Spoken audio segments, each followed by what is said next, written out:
Have you ever asked where are the so-called men for this Valentine's season, let alone the rest of the year? My name is Edwina Mama, your fun, dynamic, empowering, break out the box coach, host, and trainer. And I'm here to help you break out of unnecessary, limited thinking and break through ceilings in your life, love, and money. Now, on the subject of good available men, single women in their 30s and above don't need to be reminded that the pickings are really slim. Where are they? Many of us have accepted that if we want to marry or have children while our clocks are ticking, like the bells of Westminster Abbey, we may have to stop waiting around for the elusive so-called Mr. Perfect and take action in our love life. I never thought that I would be aged and still single. I really thought by now be married to my childhood fantasy, Mr. Tall, dark, handsome, Idris Elba, of course.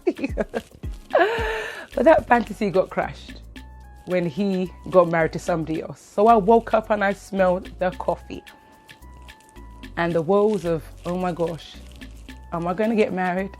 When I'm thinking I should be thinking about my children and what school they should be going to at this perfect age. But like many women, I always knew I had some things I needed to do on my own before I even considered crossing that altar with somebody. Traveling, studying, my education, my career, getting through my bucket list, serving God, following my dreams, serving my community, my church, the world. But I never thought I'll be at the point where I'll have to be actively looking at my love life over the past few years thinking, what the heck has happened? And like many singles I'm talking to, we are reviewing our love life. Now, 3 lessons I learned on this dating journey, which I wanted to share with you. Number 1, be open to loving those who are not your type. Yes, you can't change a person to be what you want them to be at the start, but gradually you will love each other as each other needs, and sometimes even change. You have to love a person for who they are and not who you want them to be. They will change if they want to, and if they see the reason to, or if your love inspires them to. Now, to be honest, 5 years ago, I would have said, this guy is too religious or not too religious for me.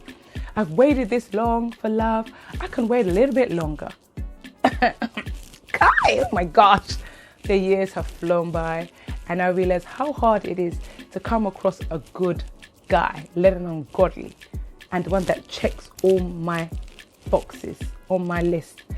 My man has to now break out of those boxes because I have thrown that list away somewhere. And this, you remember Dr. Phil? He says if you have to be at least willing to settle for 80%, because let's face it, nobody is perfect. He does say, however, that if we're going to deal with some deal breakers, there has to be of the same faith and things like that. But, you know, they've got to be nice. They've got to be loving, employed. And for me, they can't have thin lips or have any hairy ears, but they've got to have a beard.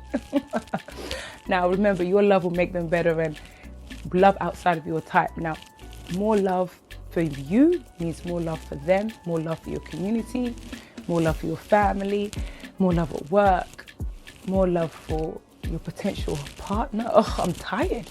You know, loving your partner must be intentional and on purpose. That means that you have to be making sure that you are loving yourself, as well as looking at your needs and being open to what you need. But love outside of your type. Number 2, stop rejecting the nice guys and going for the idiots. Stop friend zoning these good, nice, worthy men of being husbands. But because we want tall, dark, handsome, 6 figures, we reject the ones that could be our Idris Elba. They can grow to 6 figures with us together. They can love us the way that we truly deserve. They can be average height and look into our eyes lovingly.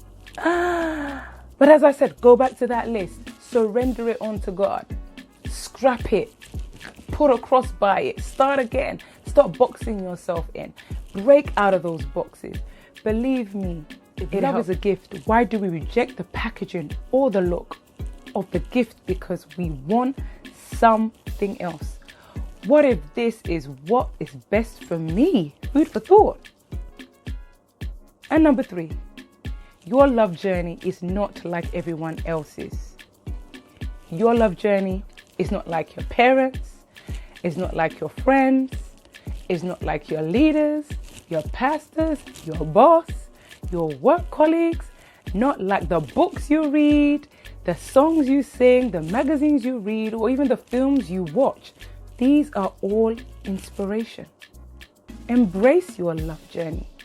The lack of it, the abundance of it, the speed of it, the slow parts of it, the highs, the lows, the good, the bad, the bumpy. But know your love journey is being written to inspire, to bring hope, to encourage, to bless. But don't expect it to be like anybody else's. Let me know your thoughts. Build your journey and the love that you find and that comes to you, and the love that you deserve. But put God in the center. So I'm just wondering right now what your thoughts are. Unlock, change, lead.